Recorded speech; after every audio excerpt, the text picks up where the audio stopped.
Hey, it's Samantha. Kadesha.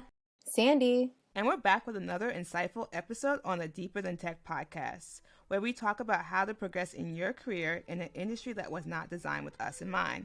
Make sure you share this podcast with a friend or a coworker. And don't forget to grab a snack because you're going to need something to eat to go along with all this tea. How do you structure your time on the weekend to work on foundational CS? Where to start? I think start with say, okay, I'm gonna do a YouTube tutorial. There's like Free Code Camp. They have so many great videos on foundational CS concepts that's taught by professors or like different people.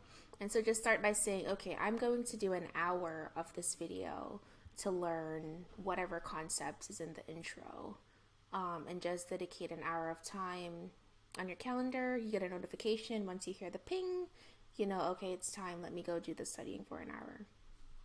That would be how I would do it. Same. I'd set out a goal to study for an hour, and for a set amount of days. I do that as well. And I think we talked about like habits we use in one of our episodes. I believe it was episode 8, if I'm not mistaken, having healthy habits.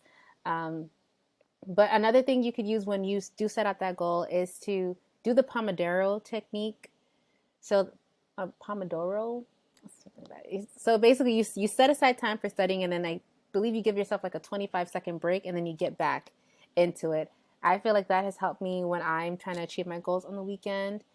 And it helps lessen the amount of break time I have, because you can be so productive and then you take that one break and then all of a sudden 3 hours go by. How did that happen? So definitely having a set amount of time, a time box time for your break can help you be more productive on that Saturday or whatever day you choose to invest in yourself and invest in your learning. And also identify what your why is, so that when you don't feel like investing in yourself, taking that 1 hour course, you circle back to why it's important and you motivate yourself to get through it. I totally agree with everything you said. I think that if you don't have time in your day to do it, it's not important to you. So make sure that you use your calendar, if you follow your calendar religiously like I do, to set out time to study. I don't think you should cram all your studying all in one day or all on the weekend.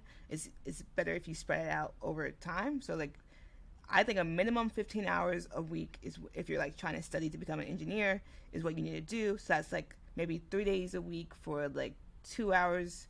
See, I'm not good at math, so whatever I add up, it's not going to work out. But 3 days a week for 2 hours, and then figure it out on the weekend. Do the math. So, yeah. Samantha.